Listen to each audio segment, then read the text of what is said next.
नमस्कार दोस्तों, स्वागत है एक नए वीडियो में। हम लोग बिहार एसएससी इंटर लेवल के प्लेटफॉर्म बुक के प्रैक्टिस सेट देख रहे हैं। आज प्रैक्टिस सेट नंबर 3 देखेंगे। इस वीडियो में पूरे 150 प्रश्नों को डिटेल सॉल्यूशन किया गया है। तो आइए शुरू करते हैं पहले प्रश्न से। पहला प्रश्न है, मिट्टी की नमी को बनाए रखने के लिए पौधों के बीच की खाली जमीन को कार्बनिक पदार्थों की परत से ढकने की प्रक्रिया के किस नाम से जाना जाता है? और इसका सही आंसर हो जाएगा सी, मल्चिंग। मिट्टी की नमी को बनाए रखने के लिए पौधों के बीच की खाली जमीन को कार्बनिक पदार्थों की परत से ढकने की प्रक्रिया को मल्चिंग के नाम से जाना जाता है। नेक्स्ट प्रश्न है, औरंगजेब द्वारा अपने निम्नलिखित में से किन दो सर्वोच्च पद धारक सामंतों को मिर्जा राजा का खिताब दिया था? मिर्जा राजा का खिताब दिया गया था और इसका सही आंसर हो जाएगा सी, जय सिंह और जसवंत सिंह को मिर्जा राजा का खिताब दिया था। औरंगजेब द्वारा अपने दो सर्वोच्च पदधारकों सामंतों को जय सिंह और जसवंत सिंह को मिर्जा राजा का खिताब दिया गया था। औरंगजेब ने दक्षिण अभियान में राजा जय सिंह को नियुक्त किया था। अगले प्रश्न पे चलते हैं कि राज्यसभा के कितने सदस्य हर दूसरे साल सेवानिवृत्ति हो जाते हैं और नए चुने गए सदस्य उनके स्थान लेते हैं? और इसका सही आंसर हो जाएगा सी, 1/3 सदस्य। राज्यसभा के 1/3 सदस्य हर दूसरे साल सेवानिवृत्त हो जाते हैं और नए चुने गए सदस्य उनका स्थान लेते हैं। राज्यसभा का गठन हुआ था 3 अप्रैल 1952 ईस्वी को और इसकी पहली बैठक जो हुआ था वो 13 मई 1952 को हुआ था।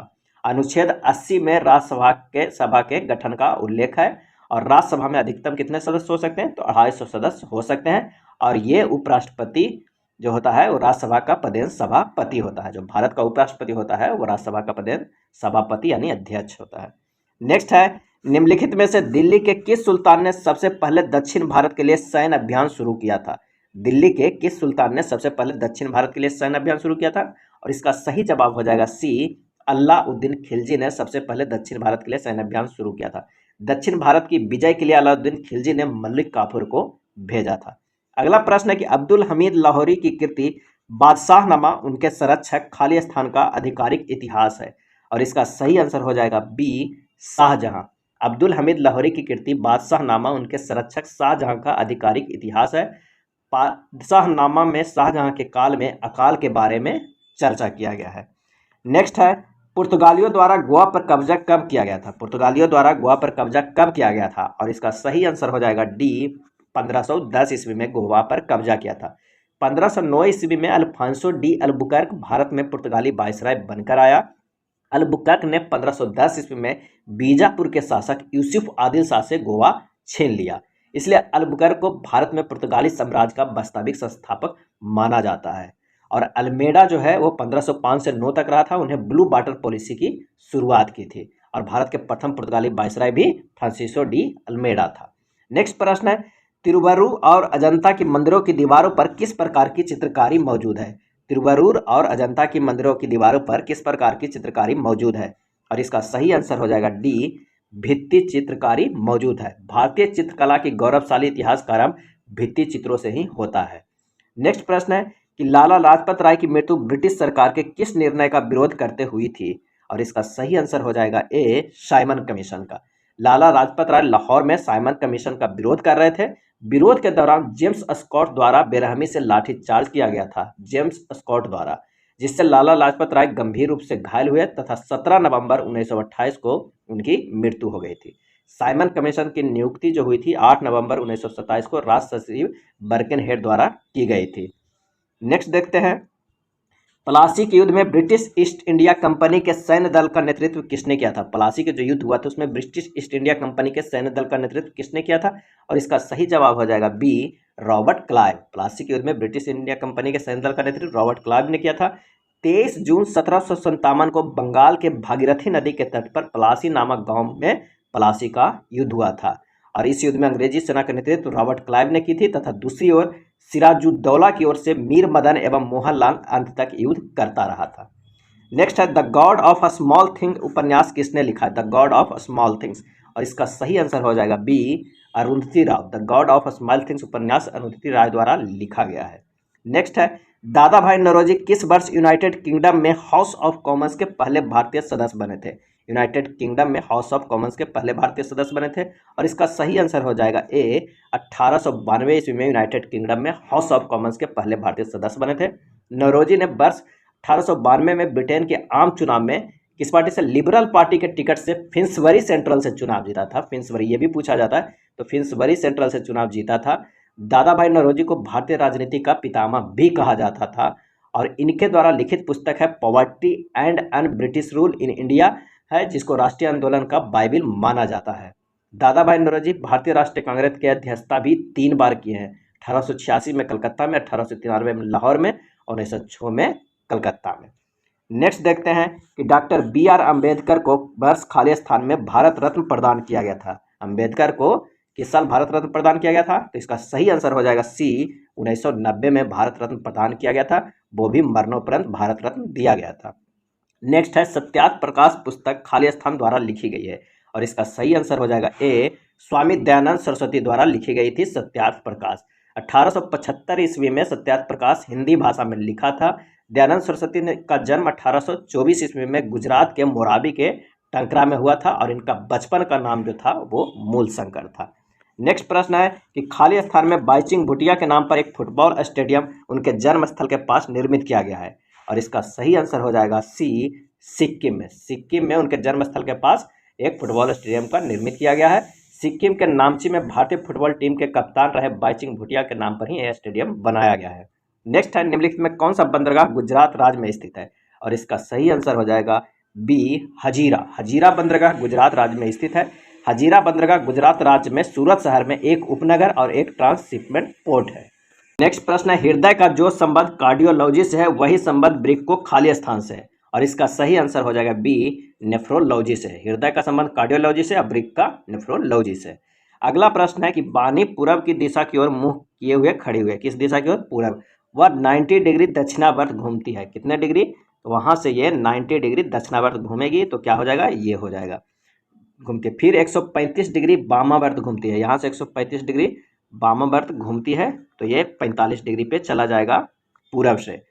पुनः 45 डिग्री दक्षिणावर्त घूमती है। पुनः फिर ये 45 डिग्री दक्षिणवर्त घूमती है, यानी वो फिर से वो पूरा मुंह की ओर हो जाएगी। तो इसका सही आंसर हो जाएगा ऑप्शन ए। नेक्स्ट प्रश्न पे चलते हैं कि निम्नलिखित वर्णमाला अनुक्रम को पूर्ण कीजिए। जो वर्णमाला है AAC, DAD, FEE, JSC की, वो किस तरह है इसे देखना है। तो आइए देखते हैं कि जो A है वर्णमाला वो 1 का स्क्वायर है और AC का जोड़ कितना होता है? C 3 हुआ, 1 का कितना हुआ? 1 होगा यानी 4, यानी ये जो है वो 2 के स्क्वायर है। DAD यानी 4 + 1 + 4 यानी 4 4 8 1 9 होता है और 9 कितना किसका स्क्वायर है? तो 3 के स्क्वायर है। तो ये जो सीरीज है वो 1 के स्क्वायर, 2 के स्क्वायर, 3 के स्क्वायर, 4 के स्क्वायर, 5 के स्क्वायर और 6 के स्क्वायर, यानी अगला जो वही होगा जो अक्षरों को जोड़ के 36 आना चाहिए। तो जब हम राइट को जोड़ेंगे RID को तो जोड़ कर आएगा R का 18, I का 9, D का 4, E के 5 जोड़कर 36 आएगा। तो इसका जो सही आंसर हो जाएगा वो हो जाएगा बी। नेक्स्ट है निम्नलिखित में कौन सा वर्ण वर्णमाला श्रृंखला में बाईं ओर से 9वें अक्षर की दाईं ओर 10वें अक्षर पे है। अगर आप ABCD इस तरह लिखते हैं तो कह रहा है श्रृंखला के बाईं ओर से 9वें अक्षर, इधर से जो 9वें अक्षर पे आएगा तो इधर से 9वें अक्षर पे कौन आता है? तो आई आता है। और आई के दाईं ओर मतलब इस तरफ ही 10वें अक्षर पर कौन सा होगा? तो 10वें अक्षर पे होगा तो 10 + 9 कर देंगे तो कितना होगा? 19। 19 में कौन आता है? तो एस आता है। तो इसका सही आंसर हो जाएगा बी। इसका सही आंसर हो जाएगा बी, एस। नेक्स्ट है निम्नलिखित अनुक्रम में ऐसे कितने 4 है जिनके ठीक पहले ना तो 6 आता है ना ही उनके ठीक बाद 9 आता है। ये देखना इसमें से कितने हैं।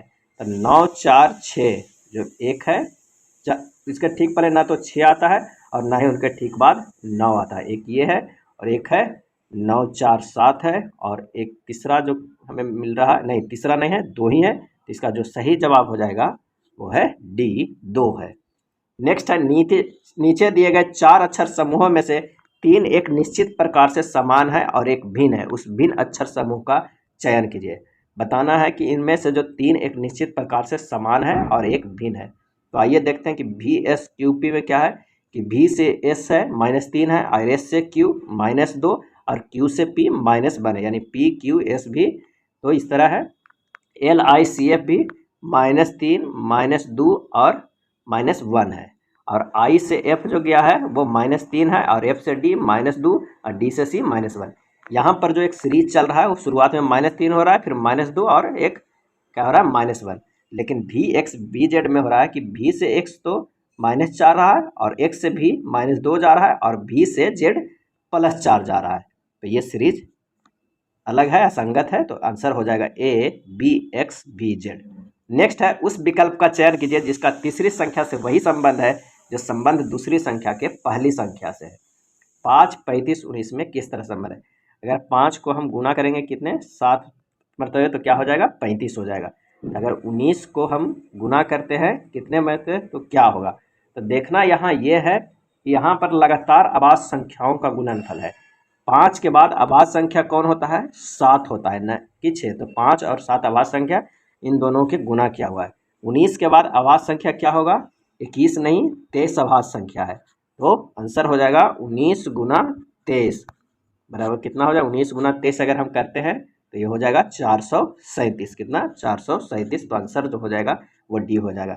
यानी लगातार अभाज्य संख्याओं का गुणनफल है। 5, 7 का गुणनफल 35 है और 19 और 23 का गुणनफल जो होगा वो होगा 437। नेक्स्ट प्रश्न है, निम्नलिखित 4 आकृतियों में से 3 में से एक निश्चित प्रकार की समानता है और एक असंगत है, उस असंगत आकृतियों के चयन कीजिए। देखिए कि इसमें से HEIN में कितने सेम है और एक असंगत कौन कौन है। तो H जो है वो 3 लाइन से बना हुआ है, 1 2 3।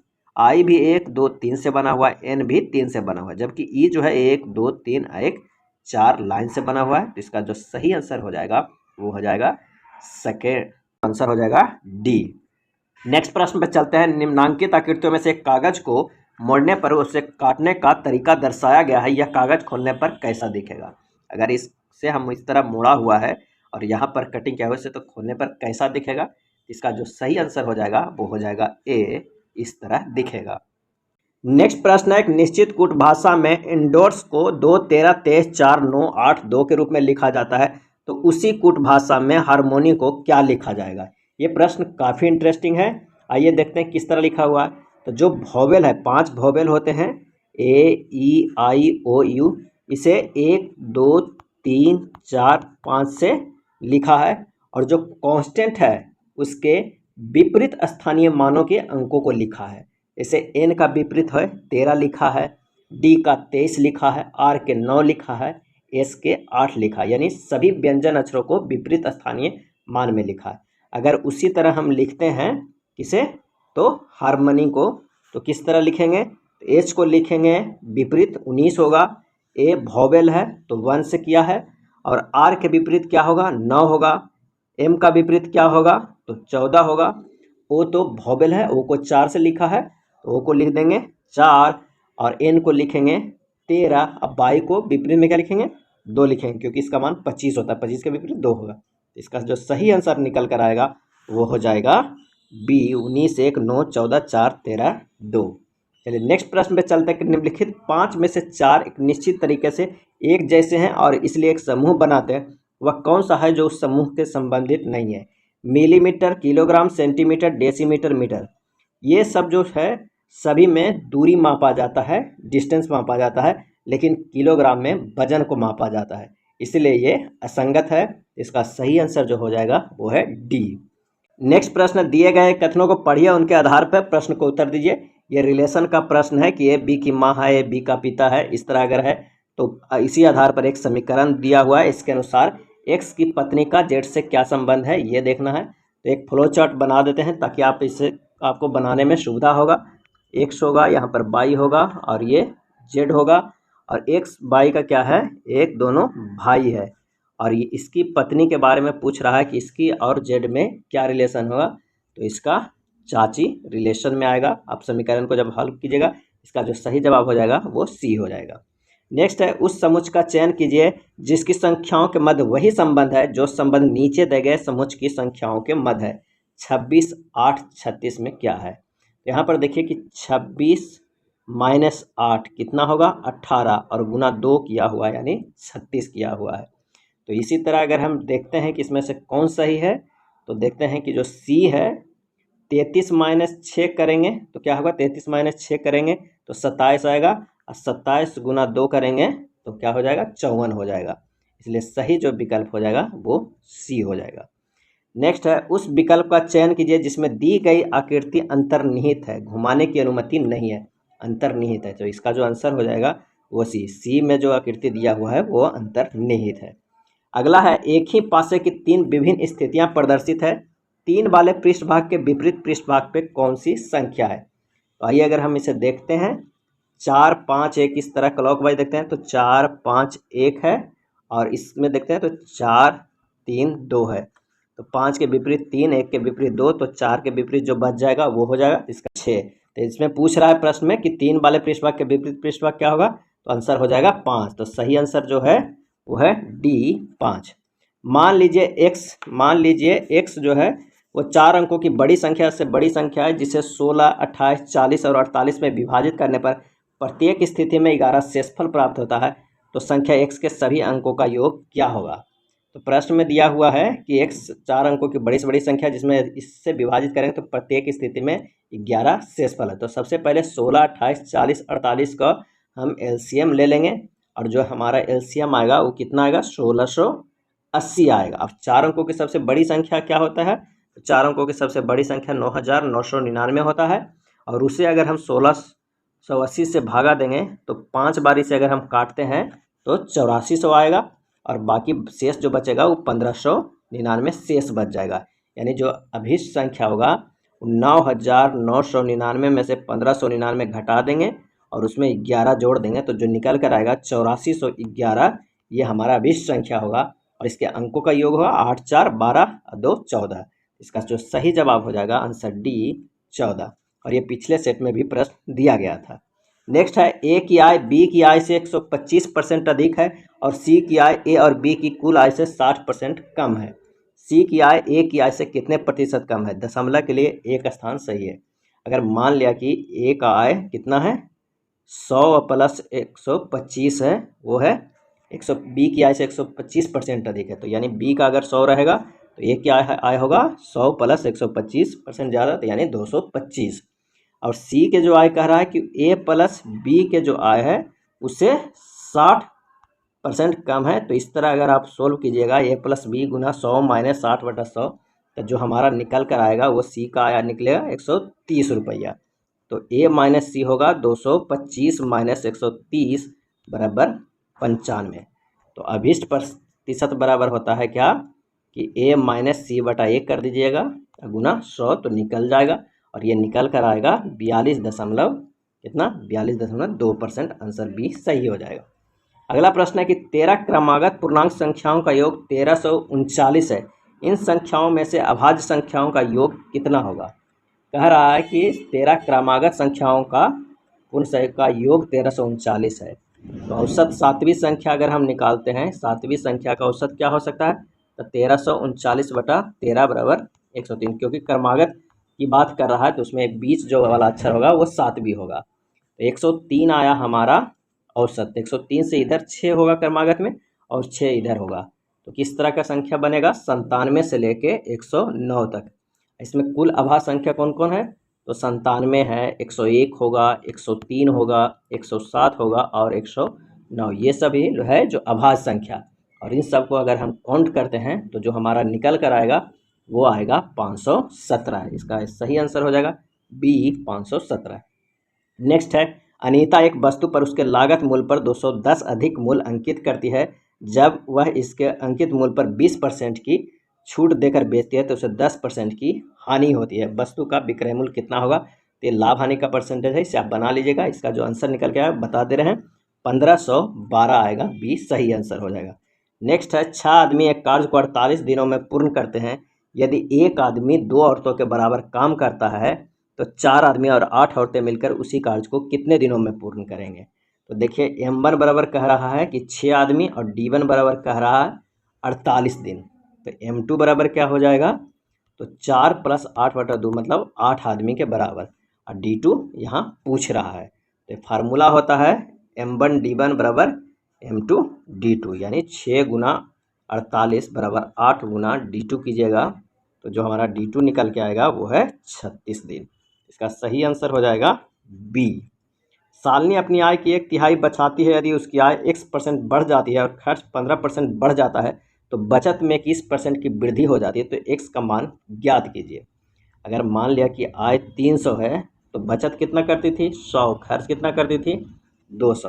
अब नई जो आय है वो 300 में कितना परसेंट बढ़ रही है, x% बढ़ रहा है, यानी 100 प्लस x/100 बढ़ रहा है। खर्चा कितना हो रहा है, खर्च 15% बढ़ रहा है, यानी 200 के 15/100 यानी 230 रुपया हो रहा है। और जो बचत क्या हो रहा है वो 21% में वृद्धि हो रहा है, यानी बचत 100 से 121 हो रहा है। जब इसे हल कीजिएगा तो ये हमारा निकल कर आएगा कितना, तो वो है x का मान 17। आय 1% बढ़ रहा है, यानी 17% जब बढ़ेगा तो खर्च 15% बढ़ जाएगा और बचत 21% की वृद्धि होगी। नेक्स्ट है, यदि a plus B minus C अनुपात b plus C minus A अनुपात a plus C minus B बराबर 4, 5 से 9 है, तो a अनुपात b अनुपात c का मान क्या होगा। आप इसे सोल्व कीजिएगा पहले इन दोनों को, और तो निकल कर हमारा एक आएगा, इसका जो सही आंसर हो जाएगा वो डी होगा, 13:9:14। नेक्स्ट प्रश्न है कि 2 अंकों वाली एक संख्या का इकाई अंक दहाई के अंक से 3 अधिक है तथा दी गई संख्या उसके अंकों के योग का गुणनफल 324 है, वह संख्या निम्नलिखित में से किन दो संख्याओं के बीच स्थित होगी। और इसका जो सही आंसर निकल कर आएगा वो होगा ए 35 और 40। आप माना कि दहाई x मान लीजिएगा और इकाई का अंक x प्लस 3 कर दीजिएगा, तो जो संख्या निकल कर आएगा वो कितना आएगा 10x प्लस x प्लस 3 बराबर 11x प्लस 3। अब प्रश्न में जो कह रहा है कि 11x plus 3 into x plus 3 बराबर 324, इसी हल कीजिएगा तो x बराबर का जो मान आएगा वो 36 आएगा, तो जो संख्या होगा वो 35 और 40 के बीच में होगा, ये सही हो जाएगा। नेक्स्ट प्रश्न है कि रोशन ने 1620 में 36 किलोग्राम चीनी खरीदी, उसे बेचकर उसने उस पर 6 किलोग्राम चीनी के विक्रय मूल्य के बराबर का लाभ अर्जित किया। उसका प्रति किलोग्राम चीनी का मूल्य विक्रय मूल्य कितना है। इसका जो सही आंसर हो जाएगा वो हो जाएगा सी 54 रुपया। कैसे निकलेगा, माना कि 1 केजी चीनी का विक्रय मूल्य आप x मान लीजिएगा, तो कुल विक्रय मूल्य जो होगा वो 36x रुपया होगा, लाभ कितना होगा 6x रुपया, तो क्रय मूल्य हो जाएगा 36x माइनस 6x बराबर 30x। तो प्रश्न से जो कह रहा है कि 30x बराबर है 1620 रुपया, तो x बराबर हो जाएगा 54 रुपया, तो चीनी का विक्रय मूल्य होगा 54 रुपया पर केजी। नेक्स्ट है, नेहा की 8000 की राशि एक निश्चित साधारण ब्याज की दर पर 3 वर्षों के बाद 9200 हो जाती है। यदि ब्याज दर 2% बढ़ जाती है तो उसे कितनी राशि प्राप्त होती है। मान लिया कि मूलधन दिया हुआ 8000, समय 3 वर्ष, मिश्रधन 9200 दिया है, ब्याज दर 2% बढ़ जाने पर क्या होगा, तो कुल जो होगा 3 गुना 2% बराबर 6% अतिरिक्त धन मिलेगा। तो कुल धन किस तरह निकालेंगे, 9200 प्लस 8000 के 6% गुना 6%, तो जो हमारा निकल कर आएगा वो 9680 आएगा। 8000 के 6% कितना होगा, 8000 गुना 6/100 कीजिएगा तो 480 होगा, तो निकल के आएगा 9680, यानी ऑप्शन ए सही हो जाएगा। अगला प्रश्न है कि रोग प्रतिरोधकता वाले एक धातु के तार को 4 बराबर भागों में काटा जाता है, प्रत्येक भाग में प्रतिरोधकता कितनी होगी।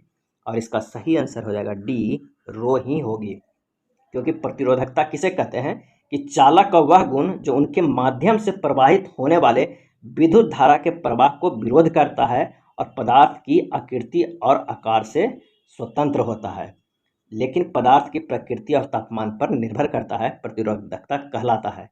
लेकिन किसी चालक की वह गुण जो इसके माध्यम से विद्युत धारा के प्रवाह को विरोध करता है और यह पदार्थ की आकृति और आकार तापमान पर प्रकृति पर निर्भर करता है, प्रतिरोध कहलाता है। ये डिफरेंस है प्रतिरोध और प्रतिरोधकता में।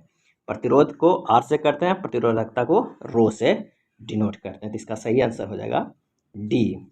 नेक्स्ट है, यदि स्प्रिंग में धारा प्रवाहित की जाती है तो स्प्रिंग क्या होगा, तो इसका सही आंसर हो जाएगा ए संकुचित होगा। यदि स्प्रिंग में धारा प्रवाहित की जाती है तो स्प्रिंग संकुचित होगी।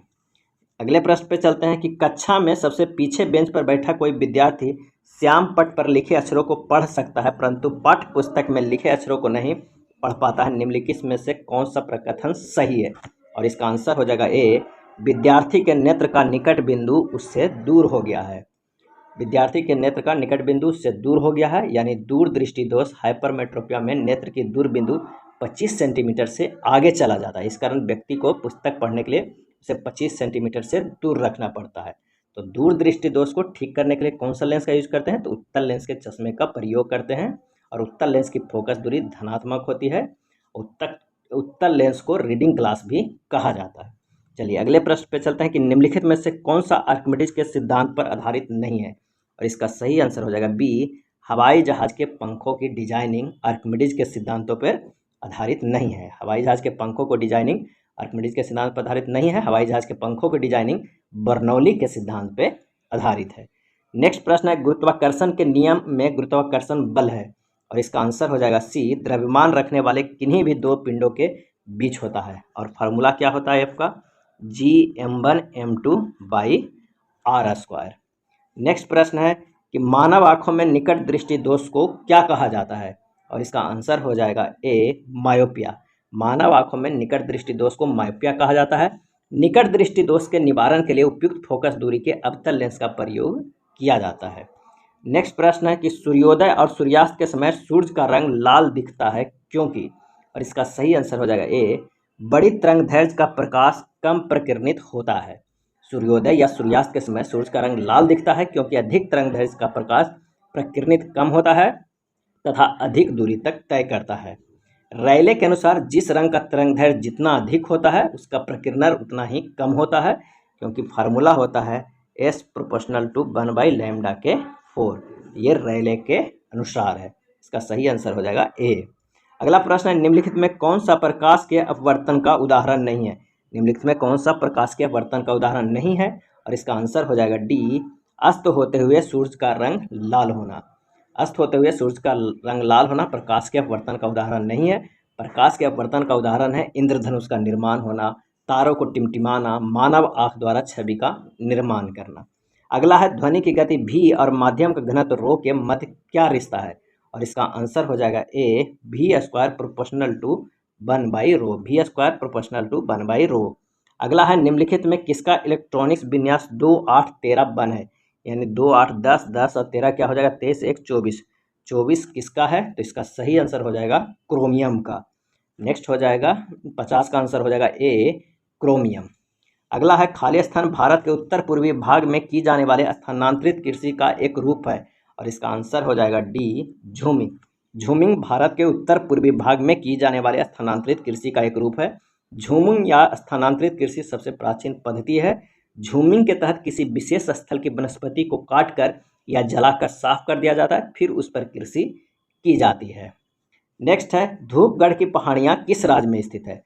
सही आंसर हो जाएगा ऑप्शन सी, मध्य प्रदेश में स्थित है धूपगढ़ की पहाड़ियाँ। सतपुड़ा पर्वतमाला की सबसे ऊंची चोटी है धूपगढ़। नेक्स्ट है, ककोला जलप्रपात बिहार के किस जिला में है, और इसका सही आंसर हो जाएगा बी, ककोला जलप्रपात बिहार के नवादा जिले में है। ककोला जलप्रपात की ऊंचाई 48 मीटर है, यानी 160 मीटर है। ककोला जलप्रपात कई चरणों में कोडरमा के पठार से उतरता है। नेक्स्ट है, मारे गए गुलफाम बिहार के किस साहित्यकार की रचना है। मारे गए गुलफाम बिहार के किस साहित्यकार की रचना है, और इसका सही आंसर हो जाएगा सी, फणीश्वर नाथ रेणु के ये रचना है मारे गए गुलफाम। फणीश्वर नाथ रेणु के अन्य भी रचनाएं हैं, जैसे महिला आंचल, परिति, परिकथा, जुलूस, कितने चौराहे, पलटू बाबू, आदिम रात्रि, ये सब इनकी कथाएं हैं। नेक्स्ट है, बिहार का पहला मेगा फूड पार्क कहाँ स्थापित की गई। बिहार का पहला मेगा फूड पार्क कहाँ स्थापित की गई है, और इसका सही आंसर हो जाएगा ए, मुजफ्फरपुर में स्थापित की गई है। बिहार का पहला मेगा फूड पार्क मुजफ्फरपुर के मोतीपुर में स्थापित की गई है। नेक्स्ट है, बिहार विभूति उपनाम में निम्न में से किसे जाना जाता है, और इसका आंसर हो जाएगा बी, अनुग्रह नारायण को बिहार विभूति उपनाम से जाना जाता है, और श्री कृष्ण सिंह को बिहार केसरी के उपनाम से, और सत्येंद्र नारायण सिंह को छोटे साहब उपनाम से जाना जाता है। अगला है, एशियाई देश लेबनान की राजधानी है, और इसका आंसर हो जाएगा ऑप्शन ए, बेरूत। एशियाई देश लेबनान की राजधानी बेरूत है। हनोई वियतनाम देश की राजधानी है, और निकोसिया जो है वो साइप्रस देश की राजधानी है, और जो साना है वो यमन देश की राजधानी है। नेक्स्ट है, मराठों और अफगानिस्तान के शासक अहमद शाह दुरानी के बीच पानीपत की तीसरी लड़ाई किस वर्ष हुई थी, और इसका आंसर हो जाएगा सी, 1761 में हुई थी। 14 जनवरी 1761 में मराठा सेना की हार हो गई थी पानीपत की तीसरी लड़ाई में। पानीपत की तीसरी लड़ाई के समय मराठा सरदार पेशवा बालाजी बाजीराव थे। पानीपत की तृतीय युद्ध के संदर्भ में जदुनाथ सरकार ने कहा था कि महाराष्ट्र का शायद ही कोई परिवार बचा होगा जिसने कोई ना कोई व्यक्ति ना खोया हो, कोई ना कोई व्यक्ति ना खोया होगा। पानीपत के तृतीय युद्ध के संदर्भ में एक व्यापारी ने भी कहा था कि 2 मोती विलीन हो गए और कई सोने की मोहरें भी खो गई, चांदी और कांसे की तो गणना ही नहीं की जा सकती है। चलिए नेक्स्ट प्रश्न पे चलते हैं कि जापान संयुक्त राष्ट्र का सदस्य कब बना? जापान, और इसका आंसर हो जाएगा सी, 1956 में संयुक्त राष्ट्र का सदस्य बना, जबकि संयुक्त राष्ट्र की स्थापना 24 अक्टूबर 1945 को हुआ था। नेक्स्ट है जनगणना 2011 के अनुसार निम्नलिखित में से किस राज्य में जनसंख्या घनत्व भारत में सबसे कम है? और इसका सही आंसर हो जाएगा डी, अरुणाचल प्रदेश में जनसंख्या घनत्व भारत में सबसे कम है। जनसंख्या घनत्व है 17 व्यक्ति प्रति वर्ग किलोमीटर। नेक्स्ट है भारत में निम्नलिखित में से किस बंदरगाह का नया नामकरण करते हुए दीनदयाल बंदरगाह नाम रखा गया है? और इसका आंसर हो जाएगा सी, कांडला बंदरगाह को भारत में कांडला बंदरगाह का नया नामकरण करते हुए दीनदयाल बंदरगाह नाम रखा गया है। कांडला बंदरगाह एक ज्वारीय बंदरगाह है। और एन्नौर बंदरगाह का नाम बदलकर कामराज बंदरगाह किया गया है। कोलकाता बंदरगाह का नाम बदलकर श्यामा प्रसाद मुखर्जी बंदरगाह कर दिया गया है। नेक्स्ट है 1939 में फॉरवर्ड ब्लॉक की स्थापना निम्नलिखित में से किसने की थी? और इसका आंसर हो जाएगा ऑप्शन डी, सुभाष चंद्र बोस ने की थी 1939 में फॉरवर्ड ब्लॉक की स्थापना। अगला है निम्नलिखित में कौन सा अनुच्छेद संपत्ति के अधिकार से संबंधित है? सही जवाब हो जाएगा बी, अनुच्छेद 300 संपत्ति के अधिकार के संबंधित है। संपत्ति के अधिकार को 44वां संविधान संशोधन अधिनियम 1978 के द्वारा मौलिक अधिकार के भाग 3 से निकालकर भाग 12 में विधिक अधिकार में परिवर्तित कर अनुच्छेद 300A के अंतर्गत स्थापित कर दिया गया। नेक्स्ट है मिश्रित कृषि की मुख्य विशेषता क्या है? और इसका सही आंसर हो जाएगा सी, पशुओं को पालन और फसलों की खेती एक साथ करना। एक वर्ष में 3 फसलों को उपजाने की प्रवृत्ति को बहुफसली कहते हैं। और मिश्रित कृषि का मुख्य विशेषता है कि पशुओं को पालन और फसलों की खेती एक साथ करना है। कौन सा देश ओपेक का सदस्य नहीं है? और इसका आंसर हो जाएगा ए, केन्या। केन्या ओपेक का सदस्य नहीं है। ओपेक का पूरा नाम है organisation of the petroleum exporting country. OPEC petroleum उत्पादक 13 देशों का संगठन है। कितने देशों का? 13 देशों का। अगला प्रश्न है कि निम्नलिखित में कौन सा कथन गलत है? बताना है कि इनमें से कौन सा कथन गलत है। तो आंसर हो जाएगा D, red Cliff line Bharat और चीन के बीच की सीमा पर है। ये गलत है। Red Cliff line Bharat Pakistan के बीच सीमा पर है। निम्नलिखित में कौन से कर केंद्र सरकार द्वारा संग्रहित नहीं किए जाते हैं? और इसका आंसर हो जाएगा डी, वृत्ति कर और स्टाम्प शुल्क केंद्र द्वारा ये संग्रहित नहीं किए जाते। निम्नलिखित में कौन सा पर्वत शिखर पूर्वी घाट में स्थित है? बताना है कि कौन सा पर्वत शिखर पूर्वी घाट में स्थित है। और इसका सही आंसर हो जाएगा सी, महेंद्रगिरी। महेंद्रगिरी पर्वत शिखर पूर्वी घाट में स्थित है। पूर्वी घाट में स्थित महेंद्रगिरी दूसरी सबसे सर्वोच्च शिखर है। महेंद्रगिरी उड़ीसा के गंजाम जिले में स्थित है। और इस पूर्वी घाट की उच्चतम चोटी कौन है? जिंडागड़ा, जो 1690 मीटर है। चलिए अगले प्रश्न पे चलते हैं कि भारत के संविधान के निम्नलिखित में से किस अनुच्छेद में संसद के दोनों सदनों की संयुक्त बैठक का प्रावधान किया गया है? और इसका आंसर हो जाएगा ए, अनुच्छेद 108 में संसद के दोनों सदनों की संयुक्त बैठक की प्रावधान किया गया है। राष्ट्रपति दोनों सदनों की संयुक्त बैठक बुलाता है, लेकिन संयुक्त बैठक की अध्यक्षता लोकसभा का अध्यक्ष करता है। अध्यक्ष की अनुपस्थिति में उपाध्यक्ष करता है। अगला प्रश्न है कि निम्नलिखित में कौन सी पर्वत श्रृंखला दक्षिण अमेरिका में स्थित है? और इसका सही जवाब हो जाएगा सी, एंडीज पर्वत श्रृंखला दक्षिण अमेरिका में स्थित है। एंडीज पर्वतमाला विश्व के सबसे लंबी पर्वतमाला है। एंडीज पर्वत नवीन मुर्दार पर्वत श्रृंखला है और इसकी सर्वोच्च चोटी है एकांकगुआ। नेक्स्ट है आरबीआई अधिनियम 1934 को अनुसूची के अंतर्गत शामिल बैंकों को अनुसूचित वाणिज्यिक बैंक कहा जाता है। और इसका सही जवाब हो जाएगा ऑप्शन बी, आरबीआई अधिनियम 1934 की दूसरी अनुसूची के अंतर्गत शामिल बैंकों को अनुसूचित वाणिज्यिक बैंक कहा जाता है। अगला है निम्नलिखित में से किस क्रिकेटर को राजीव गांधी खेल रत्न पुरस्कार कभी प्राप्त नहीं हुआ? इनमें से कौन सा क्रिकेटर है जिनको राजीव गांधी खेल रत्न पुरस्कार नहीं मिला है? तो विराट कोहली को मिला है, सचिन तेंदुलकर को मिला है, एम एस धोनी को भी मिला है। नहीं मिला है तो शिखर धवन को। ऑप्शन डी सही हो जाएगा। अगला प्रश्न है कि ग्राम पंचायत के किस सदस्य को पद अवधि के प्रथम 2 वर्ष तक तथा कार्यकाल के अंतिम 6 माह के दौरान उन पर अविश्वास प्रस्ताव नहीं लाया जा सकता है? और इसका सही आंसर हो जाएगा सी, ए और बी दोनों, मुखिया और उप मुखिया। ग्राम पंचायत के मुखिया और उप मुखिया के पद अवधि के प्रथम 2 वर्ष तक कार्यकाल के अंतिम 6 माह के दौरान उन पर अविश्वास प्रस्ताव नहीं लाया जा सकता है। मुखिया और उप मुखिया अर्थात ग्राम पंचायत का कार्यकाल कितने वर्ष का होता है? 5 वर्ष का होता है। मुखिया ग्राम पंचायत का प्रधान होता है। नेक्स्ट है, नगर पालिका से अभिप्राय भारतीय संविधान के किस अनुच्छेद से है? और इसका आंसर हो जाएगा ए 243 से जेड जी तक है नगर पालिका के संविधान के अनुच्छेद में। नेक्स्ट है, बांग्लादेश किस वर्ष तक पाकिस्तान का हिस्सा रहा था? और इसका सही आंसर हो जाएगा डी 1971 तक पाकिस्तान के हिस्सा रहा। 1971 में शेख मुजीबुर रहमान के नेतृत्व में पूर्वी पाकिस्तान पाकिस्तान से अलग हो गया। निम्नलिखित में से कौन सी नदी घाघरा नदी की सहायक नदी है? निम्नलिखित में कौन सी नदी घाघरा नदी की सहायक नदी है? और इसका सही आंसर हो जाएगा ए राप्ती नदी घाघरा नदी के सहायक नदी है। घाघरा नदी की करनाली नदी नाम से भी जाना जाता है। घाघरा नदी के सहायक नदी है कुआना, राप्ती, छोटी गंडक आदि। नेक्स्ट प्रश्न है कि अशोक रुद्र एवं एएस मान्य मॉडल पर आधारित पंचवर्षीय योजना है कौन सा? और इसका सही आंसर हो जाएगा बी चौथी पंचवर्षीय योजना। अशोक रुद्र व एएस मान्य मॉडल पर आधारित पंचवर्षीय योजना है चौथी पंचवर्षीय योजना। प्रथम पंचवर्षीय योजना था हेराल्ड डोमर मॉडल पे, दूसरा पंचवर्षीय योजना था पीसी महालनोबिस मॉडल पे, तीसरी पंचवर्षीय योजना मुख्यतः किसी भी आर्थिक मॉडल पर नहीं था, परंतु फिर भी इस योजना पर महालनोबिस के 4 क्षेत्रीय मॉडल, सुखमय चक्रवर्ती के प्लानिंग मॉडल तथा जे सैंडी के डेमोन्स्ट्रेशन प्लानिंग मॉडल के प्रभाव देखा जा सकता है। नेक्स्ट है, भारत की पहली पंचवर्षीय योजना का उद्देश्य क्या था? और इसका सही आंसर हो जाएगा डी ये सभी था।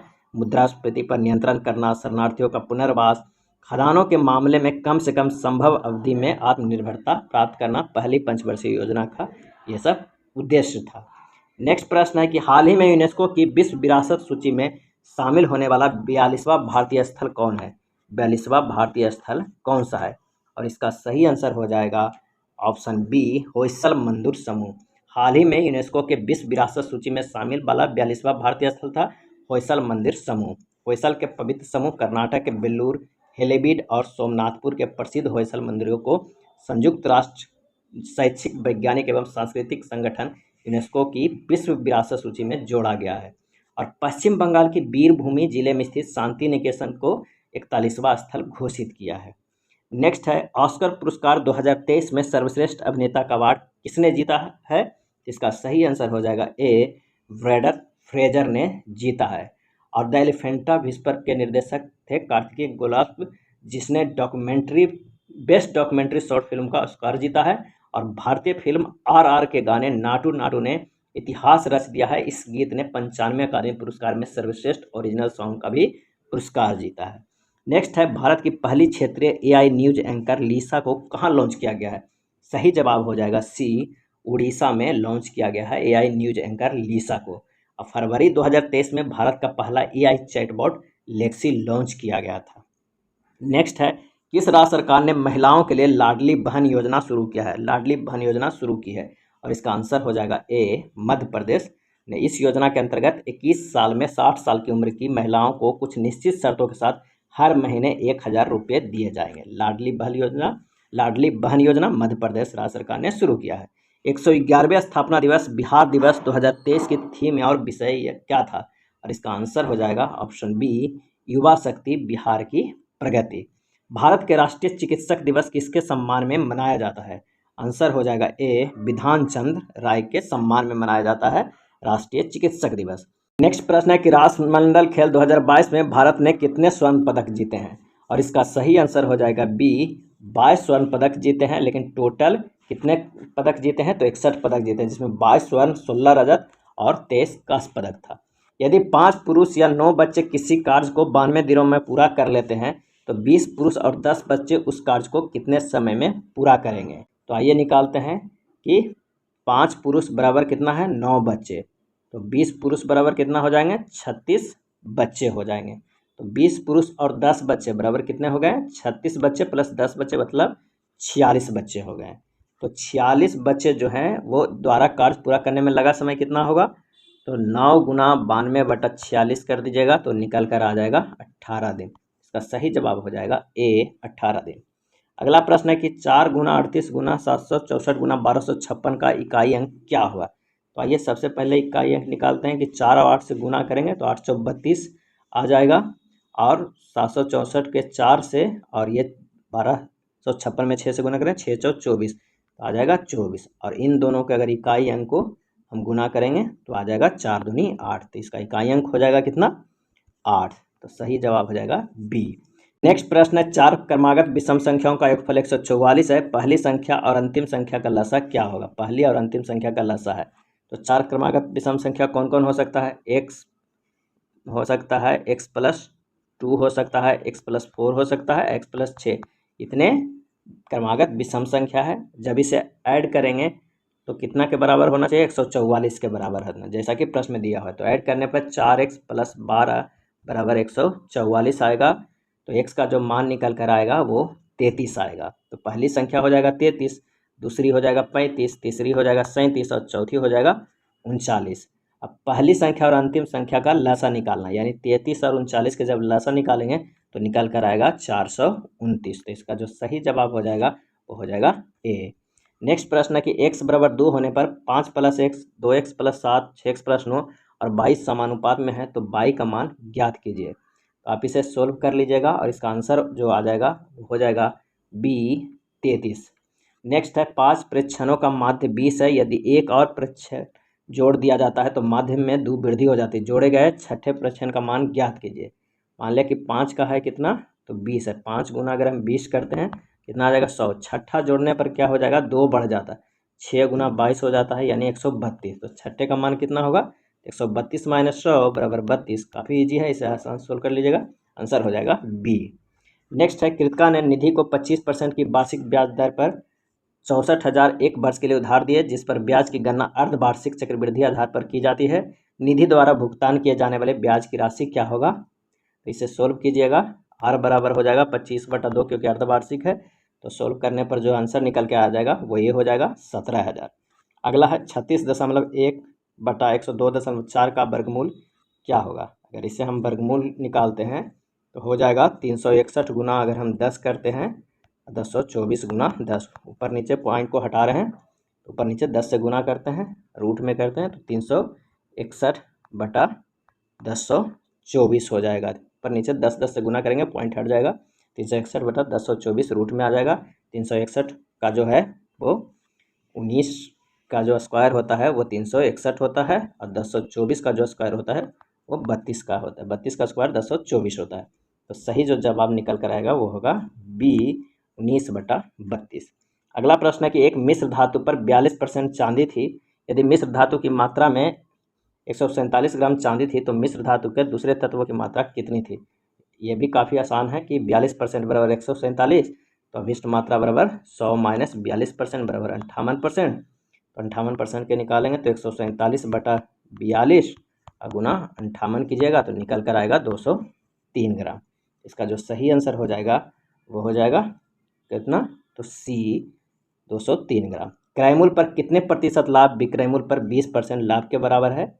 यह भी लाभ हानि का परसेंट है, इसे सोल्व कर लीजिएगा। इसका जो आंसर हमारा निकल कर आएगा वो होगा बी 25%। अगला प्रश्न है कि त्रैमासिक रूप से चक्रवृद्धि संयोजित 40% वार्षिक ब्याज पर आपको कितना पैसा निवेश करने की आवश्यकता है ताकि आपको एक वर्ष के बाद 146.41 वापस प्राप्त होगा। आप निकाल दीजिएगा फार्मूला से। पहले आर बराबर जो त्रैमासिक है 40/4 कर दीजिएगा, 10% आएगा, और टी जो हो जाएगा वो 4 वर्ष के हो जाएगा। और फार्मूला लगा दीजिएगा, ए बराबर पी इंटू 1 + r/100 के पावर n। इस फार्मूला पर रख लीजिएगा। पी का मान निकल कर जो आएगा वो हो जाएगा 100, आंसर सी हो जाएगा।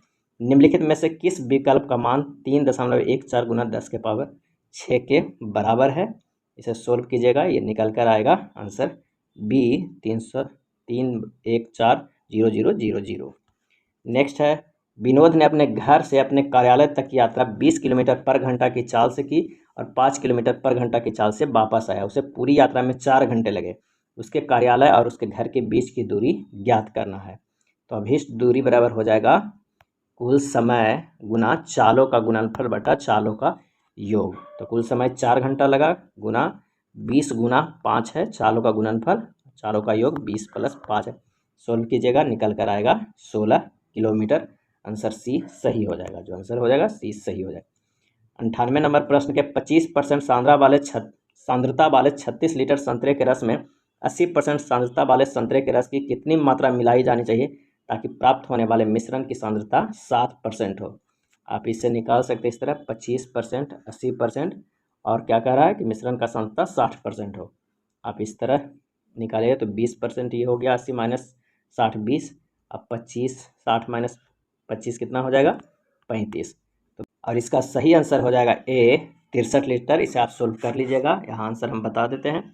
नेक्स्ट है, एक किसान के घर में मुर्गियाँ और बकरियाँ हैं। उनके सिरों की कुल संख्या 42 है और उनके पैरों की कुल संख्या 138 है। तो मुर्गियों की संख्या ज्ञात कीजिए। तो मुर्गियों की संख्या बराबर क्या हो जाएगा, 4 गुना सिरों की संख्या माइनस पैरों की संख्या बटा 2, और इसे सोल्व कीजिएगा तो निकल कर आएगा बी 15। नेक्स्ट है, वर्तमान में अन्नू और डिम्पी का उम्र के बीच का अनुपात 5 अनुपात है। 2 साल बाद उनकी उम्र का अनुपात 2:3 हो जाएगा। 2 साल पहले डिम्पी का उम्र क्या थी, और इसका सही आंसर हो जाएगा बी 14 वर्ष है। आप इसे सोल्व कर लीजिएगा। अन्नू और डिम्पी की उम्र का अनुसार 5x और 8x मानकर। नेक्स्ट प्रश्न है, निम्नलिखित में किन परिस्थितियों में हाइड्रोजन गैस के अणुओं के मध्य दूरी बढ़ेगी, और इसका सही आंसर हो जाएगा सी दूसरा और तीसरा। कुछ हाइड्रोजन गैस की पात्र में रिसाव होने पर हाइड्रोजन गैस की पात्र का आयतन बढ़ाकर बढ़ सकता है। इसका सही आंसर हो जाएगा सी। नेक्स्ट है, भारी जल के नामकरण का आधार क्या है। भारी जल के नामकरण का आधार क्या है, और इसका आंसर हो जाएगा बी। यह प्रोटियम के स्थान पर ड्यूटेरियम का उपयोग किया जाता है, जो हाइड्रोजन का अपेक्षाकृत भारी समस्थानिक है। भारी जल का रासायनिक सूत्र होता है D2O। अगला है, अभिक्रिया Fe3 plus E minus Fe2 plus के लिए निम्नलिखित में से क्या सही नहीं है, और इसका आंसर हो जाएगा डी। Fe3 प्लस और Fe2 प्लस दोनों अम्लीय मूलक कहे जाते हैं, ये सही नहीं है। अगला है, तरल के प्रवाह का अद्वितीय गुण होता है, निम्नलिखित में से कौन सा कथन सही है, और इसका आंसर हो जाएगा सी। गैस तथा द्रव तरल के समान व्यवहार करते हैं। COOH निम्नलिखित में से किस क्रियात्मक समूह में उपस्थित है, और इसका आंसर हो जाएगा ए कार्बोक्जिलिक अम्ल। COOH कार्बोक्जिलिक अम्ल क्रियात्मक समूह में उपस्थित है। नेक्स्ट है, एक डायमंड में प्रत्येक कार्बन परमाणु खाली स्थान में बंधे होते हैं, और इसका सही आंसर हो जाएगा डी 4 अन्य कार्बन परमाणु। एक डायमंड में प्रत्येक कार्बन परमाणु 4 अन्य कार्बन परमाणुओं से बंधे होते हैं। नेक्स्ट है, गंदे सार्वजनिक मूत्रालय में से निम्न गैस निकलती है। गंदे सार्वजनिक मूत्रालय में से कौन सी गैस निकलती है, और इसका आंसर हो जाएगा ए अमोनिया गैस। एक कार्बन क्रेडिट में खाली स्थान शामिल होती है, और इसका सही जवाब हो जाएगा ए 1000 किलोग्राम कार्बन डाइऑक्साइड। अगला है, लैन काय की खोज के लिए डूपे को किस वर्ष नोबेल पुरस्कार मिला था। लैन काय की खोज के लिए, और इसका आंसर हो जाएगा सी 1974 ईस्वी में। श्लेष्मा झिल्ली की सूजन को खाली स्थान कहा जाता है। श्लेष्मा झिल्ली की सूजन को खाली स्थान कहा जाता है, और इसका आंसर हो जाएगा ए ब्रोंकाइटिस। ब्रोंकाइटिस को श्वसन नली प्रभावित करता है। ब्रोंकाइटिस जो है वो श्वसन नली को प्रभावित करता है। अगला है, पानी की कमी के कारण कोशिका के संकुचित होकर कोशिका भित्ति से अलग होने की प्रक्रिया को क्या कहा जाता है, और इसका आंसर हो जाएगा डी प्लाज्मोलिसिस। प्लाज्मोलिसिस। क्षय रोग किसके कारण होता है, और इसका आंसर हो जाएगा सी जीवाणु के कारण। रक्त खाली स्थान उत्तक का एक प्रकार है, और इसका सही आंसर हो जाएगा सी संयोजी। स्पाइरोगायरा और प्लेनरिया में खाली स्थान होता है, और इसका आंसर हो जाएगा डी पुनर्जन्म होता है। अगला है, अस्थि के आधार द्रव्य ओशिन में कितने प्रतिशत अकार्बनिक पदार्थ होते हैं। अस्थि के आधार द्रव्य ओशिन में कितने प्रतिशत अकार्बनिक पदार्थ होते हैं, और इसका सही आंसर हो जाएगा सी 62% होते हैं। यदि x को भागा के साथ 6 को 9 के साथ आपस में बदल दिया जाए तो निम्नलिखित में कौन सा समीकरण संतुलित हो जाएगा। आप इसे सोल्व कीजिएगा, काफ़ी आसान है। इसका आंसर हो जाएगा बी। अगला प्रश्न है कि एक घड़ी जिसे सुबह 6 बजे सही समय पर सेट किया गया था 1 मिनट में 5 सेकंड अधिक चलती है। 1 मिनट में कितने सेकंड, 5 सेकंड। तो दोपहर 2 बजे घड़ी में कितना समय दिखाई पड़ेगा। तो 6 बजे से दोपहर 2 बजे तक कितना घंटा हो गया, 8 घंटा। 8 घंटा में कितने मिनट हो जाएगा, तो 480 मिनट। कह रहा है कि 1 मिनट में 5 सेकंड, यानी 5 सेकंड हमेशा ज़्यादा हो जाएगा। तो 480 गुना 5 करेंगे तो 2400 सेकंड हो जाएगा। और 2 बजे घड़ी में समय बजा 24 में 60 मिनट से भागा देंगे। 1 मिनट में कितने सेकंड होता है, 60। तो 60 से भागा देंगे तो 6 चौक कितना होगा, 40 मिनट। यानी दोपहर 2:40 शो करेगा घड़ी, क्योंकि 2400 सेकंड बराबर 40 मिनट, 2:40 शो करेगा। तो इसका सही जवाब हो जाएगा डी। नेक्स्ट है, नीचे दी गई आकृति को मोड़कर एक पासा बनाया जाए तो निर्मित पासा विकल्पों में से किस आकृति का होगा। तो यहाँ पर देखिएगा कि 1 का जो अपोजिट होगा वो 6 होगा, 3 के अपोजिट जो होगा वो 4 होगा और 2 के जो अपोजिट होगा वो 5 होगा, इस तरह होगा। और 2 मतलब अपोजिट एक साथ दिखाई नहीं पड़ेगा, तो इसका जो सही आंसर हो जाएगा वो हो जाएगा बी। नेक्स्ट है, उस विकल्प की आकृति का चयन कीजिए जो दी गई आकृति में प्रश्नवाचक चिन्ह के स्थान पर आएगी और पैटर्न को पूर्ण करेगी। तो आप इस तरह पैटर्न बनाकर देख सकते हैं कि कौन सा होगा। इसका जो सही आंसर होगा, इस तरह पैटर्न देखिए और कौन सा सही है, तो आंसर होगा बी। नेक्स्ट है, निम्नांकित आकृति को अध्ययन कीजिए और उसके बाद दिए गए प्रश्न का उत्तर दीजिए कि विद्यार्थी संगीतकार खिलाड़ी में कितने खिलाड़ी छात्र संगीतकार है। यानी खिलाड़ी भी है, छात्र भी है और संगीतकार भी है। तो कौन सा आंसर आ रहा है, 6 जो है वो तीनों में है, तो सही जवाब हो जाएगा 6 यानी बी। नेक्स्ट देखते हैं, दिए गए पैटर्न को ध्यानपूर्वक अध्ययन करें और उस संख्या का चयन करें जो प्रश्नवाचक चिन्ह के स्थान पे आ सकती है। तो आइए देखते हैं किस पैटर्न पे है। 3 और 6 प्लस 12, ये तीनों को जोड़ने के बाद 3 से अगर हम भागा देते हैं तो हमारा 7 निकल के आएगा। 6 3 9 और 12 आए, कितना हो जाएगा 21 है, 21 में से 3 से भागा देंगे 7 होगा। इसी तरह 13 और 7 को जोड़ेंगे 20 और 20 4 24, 24 को अगर 3 से भागा देंगे तो 8 आएगा। इसी तरह 5 4 9 और 9 3 12, 12 में से 3 से भागा देंगे तो कितना आएगा 4 आएगा। तो इसका जो सही आंसर हो जाएगा वो हो जाएगा ए। नेक्स्ट है, जब MN रेखा पर दर्पण रखा जाता है तो निम्न आकृति का दर्पण प्रतिबिंब चुनें। क्या बनेगा प्रतिबिंब, तो इसका सही आंसर हो जाएगा बी। अगला प्रश्न है कि निम्नलिखित क्रम में से भिन्न चिन्ह को चयन करें। इनमें से बताइए कि भिन्न चिन्ह कौन है, अलग कौन है। तो ये देखिए क्लॉकवाइज है, ये भी क्लॉकवाइज है, ये एंटी क्लॉकवाइज है और ये क्लॉकवाइज है। तो आंसर हो जाएगा 3 जो भिन्न है, तो आंसर सी सही हो जाएगा। नेक्स्ट है कि उस विकल्प का चयन कीजिए जिसमें दी गई आकृति x अंतर्निहित है, घुमाने की अनुमति नहीं है। तो इसमें किसमें अंतर्निहित है, तो इसका आंसर हो जाएगा सी। इस फिगर में जो दिया गया विकल्प है में ये आकृति जो है अंतर्निहित है। अगला है, वर्गों के उस समूह का चयन कीजिए जिसके मध्य के संबंध को वेन आरेख द्वारा सर्वश्रेष्ठ रूप में निरूपण किया गया है। इसका सर्वश्रेष्ठ जो किया गया है वो है कि ये फल है जो बड़ा वाला, और इन दोनों के बीच में कौन कौन है, केला और अंगूर। केला और अंगूर 2 फल होता है, तो ये सही जवाब हो जाएगा ए। रजनी की घड़ी के अनुसार उस समय 5:45 हुए हैं। यदि घंटे की सुई दक्षिण की ओर है, नीचे की ओर है, तो मिनट की सुई किस दिशा में होगा, तो यहाँ पर अगर 6 होगा तो मिनट की सुई पश्चिम दिशा में होगा। तो सही जवाब हो जाएगा सी। सही जवाब हो जाएगा सी, पश्चिम की दिशा में होगा। अगला प्रश्न है कि 4 शब्द दिए गए हैं जिनमें से 3 किसी प्रकार से संगत है और एक असंगत है। संगत शब्द क्या है, इसका सही जवाब हो जाएगा बी, विद्यार्थी। क्योंकि निदेशक, डीन, प्रधानाचार्य ये सभी न है ना जो संस्थान के प्रधान होते हैं और विद्यार्थी उसमें स्टूडेंट होते हैं। नेक्स्ट प्रश्न है कि यदि एक विशेष कूट भाषा फ्लॉक को 141 लिखा जाता है तो उसी कूट भाषा को क्रियू को किस प्रकार लिखा जाएगा। F के बराबर 6 लिखा हुआ है, L को 12 लिखा हुआ है, O को 15, C को 3 और K के 11।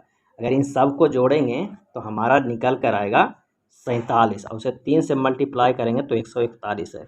141 यही लिखा हुआ है। FLOC के जो स्थानीय मान होगा उस सभी को जोड़ने के बाद 3 से गुना करेंगे तब जो निकल के आएगा वो 141 है। तो उसी तरह क्रियू को जोड़ेंगे, C के 3, R के 18, E के 5 और W के 23, जोड़ के हमें आएगा कितना 49 और उसे 3 से गुना करेंगे तो आएगा 147। तो इसका सही जवाब हो जाएगा सी, 147। नेक्स्ट है, एक्स ने 22 से कहा मैं ना तो तुम्हारे बेटा हूँ ना ही तुम्हारा पिता हूँ, मैं तुम्हारी पत्नी का भाई भी नहीं हूँ लेकिन मैं उसका संबंधी हूँ, मैं तुम्हारा पत्नी के पिता का पोता हूँ। तो एक्स का 22 से क्या संबंध है। तो ये जो पैटर्न हमारा बन के निकल के आएगा कि एक्स जो बोल रहा है कि हमारा कोई संबंध 22 है, कि एक्स ने 22 से कहा तुम्हारा तो कोई संबंध नहीं है लेकिन जो तुम्हारा पत्नी है उसके पिता के पुत्र हैं। इस तरह हमारा ये संबंध है एक्स का, इस तरह। तो ये हो जाएगा पत्नी के भाई का पुत्र। तो सही जवाब हो जाएगा सी, पत्नी के भाई का पुत्र, पत्नी के भाई का पुत्र। नेक्स्ट देखते हैं कि उस विकल्प का चयन कीजिए जो निम्नलिखित श्रृंखला में प्रश्न चिन्ह के स्थान पर आ सकता है। B 7 E, D 11 G, F 15 I। अब यहाँ पर देखना है कि बी से डी गया है कितना +2 का, डी से एफ गया है +2 का, एफ से क्या जाएगा +2, तो वो जाएगा H। पहला अक्षर तो हमारा मिल गया। अब 7 से 11 गया है, क्या गया है, पहला अक्षर मिल गया है। तो अब बीच के वाला देखते हैं, 7 से 11 गया कितना, +4 में 11 से 4 गया है तो 15 आया है। 15 से 4 क्या जाएगा, तो 19। तो दूसरा जो हमारा मिलेगा वो 19 मिलेगा। पहला क्या मिला था, H मिला था। तो आइए तीसरा किस तरह सजा हुआ है, E से G गया है +2, G से I गया है +2, तो I से +2 कौन जाएगा, K जाएगा। तो तीसरा अक्षर भी मिल गया K, यानी H होगा, 19 होगा और K होगा। आंसर हो जाएगा B। नेक्स्ट देखते हैं कि उस विकल्प को चुने जो तीसरी संख्या को उसी प्रकार संबंधित है जिस प्रकार दूसरी संख्या पहली संख्या से संबंधित है। 555, 125, 777। 555 को 5 5 5 को गुना करेंगे तो कितना आएगा, 125 आएगा। उसी तरह 7 7 7 को गुना करें, 7 गुना 7 गुना 7 कितना आएगा, 343 आएगा। तो इसका सही जवाब हो जाएगा A। नेक्स्ट है, एक ही गैर मानक पासे को 3 भिन्न भिन्न स्थितियां दर्शाई गई है। विकल्पों में उस संख्या का चयन कीजिए जो संख्या 6 वाले पृष्ठ के विपरीत पृष्ठ पे है। तो समान फलक देखना है कि 3 6 4 है, 3 6 4 है। और इधर अगर हम देखते हैं तो 3 5 2 है, 3 5 2 है, यानी 6 के अपोजिट 5, 4 के अपोजिट 2 है, तो 3 के अपोजिट जो होगा वो होगा 1 होगा। तो स्पष्ट है कि संख्या 6 वाले पृष्ठ के विपरीत संख्या कौन होगा, तो 5 होगा। तो सही जवाब हो जाएगा C। नेक्स्ट है, यदि दर्पण के निम्नांकित चित्र के अनुसार PQ पर रखा जाए तो दर्पण से निर्मित सही प्रतिबिंब का चयन क्या होगा। आंसर हो जाएगा B, ये सही होगा। एक निश्चित कूट भाषा में वेनस को इस तरह लिखा गया है, तो उसी कूट भाषा में यर्थ को क्या लिखा जाएगा। आइए देखिए क्या लिखा। V का जो होता है स्थानीय मान कितना होता है, वो 22 होता है। +1 करके लिखा हुआ है 23। E का होता है 5, लेकिन +1 करके लिखा है, यानी सब में +1 1 जोड़ा गया है। उसी प्रकार यर्थ को हम लिख सकते हैं 5 1 18 20 60, लेकिन उसमें 1 1 जोड़ना है। तो E के जगह पर हो जाएगा 6, A के जगह पर 2, R के जगह 18 है तो इसे 19, T 20 होता है लेकिन यहाँ पर 21 लिखना है, और H 8 की जगह 9 लिखना है। इसका जो सही जवाब है वो निकल कर आएगा D, 6 21 9 21 9। नेक्स्ट देखते हैं, सहमति का जो संबंध संघर्ष से है प्रतिरोध का वही संबंध खाली स्थान से है। और इसका आंसर हो जाएगा A, स्वीकार्यता से है। निम्नलिखित श्रेणी में प्रश्नवाचक चिन्ह के स्थान पर कौन सी संख्या आएगी।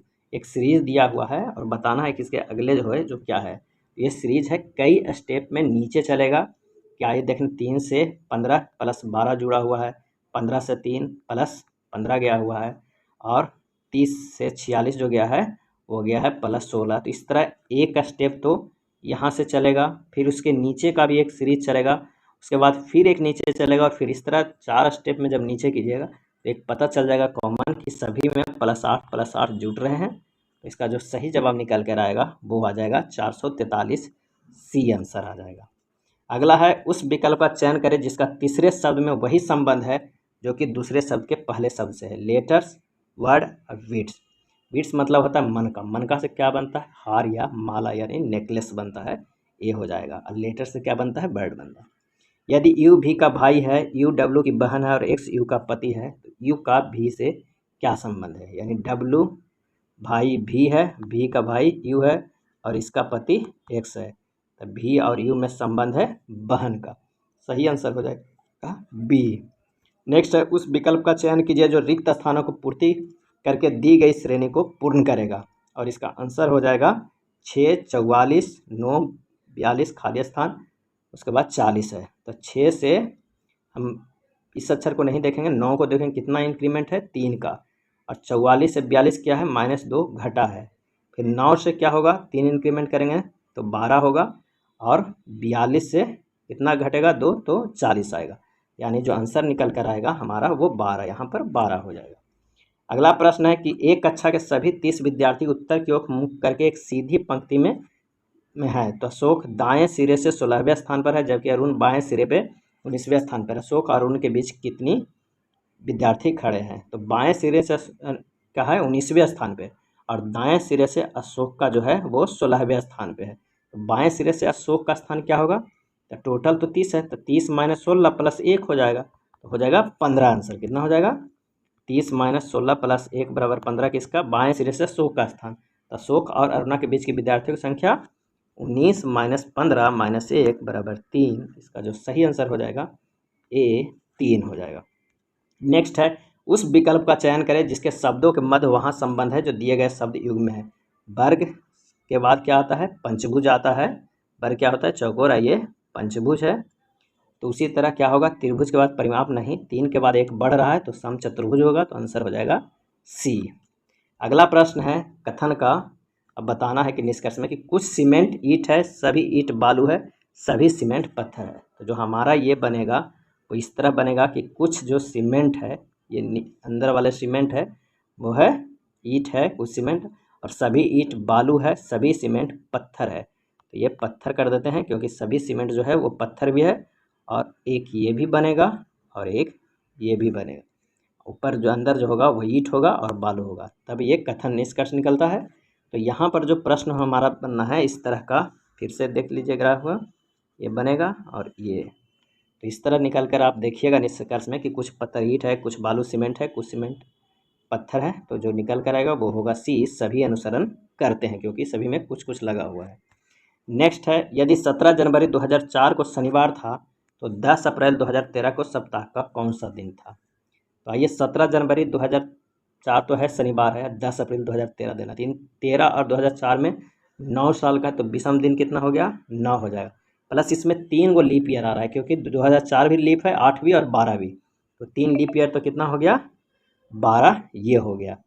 अब 17 जनवरी है तो उधर भी हमें 14 दिन जोड़ना है 31 जनवरी तक, तो 12 प्लस क्या हो गया 14 ये जोड़ना है, और 10 अप्रैल कह रहा है तो 10 ये भी जोड़ना है, और जो फरवरी और मार्च है, फरवरी 28 दिन का वो दिन भी जोड़ना है, और मार्च का 31 दिन भी। अगर इतने दिन को जोड़ते हैं 12, 14, 28, 31 और 10, और उसे 7 से डिवाइड करते हैं, 95 दिन आएगा तो उसे 7 से डिवाइड करते हैं तो बच के आएगा 4, यानी शनिवार प्लस 4 जोड़ दीजिएगा तो जो निकल कर आएगा वो है बुधवार। तो इसका सही आंसर हो जाएगा ए। नेक्स्ट है, नीचे एक कागज़ के मोड़ने और काटने पर तरीका दर्शाया गया है कि यह कागज़ खोलने पर कैसा दिखाई देगा। इसका सही आंसर जो हो जाएगा वो हो जाएगा सी, इस तरह के दिखाई पड़ेगा। निम्न तालिका में प्रश्न ची के स्थान पर कौन सी संख्या आएगी, देखिए कि कौन सी आएगा। तो 4 गुना 5 किया हुआ है, उसके बाद 6 घटाया है, 520 में से 6 घटाएंगे 14 आएगा। 5 गुना 4 किया हुआ है, 520 में से 4 घटाएंगे 16 आंसर आएगा।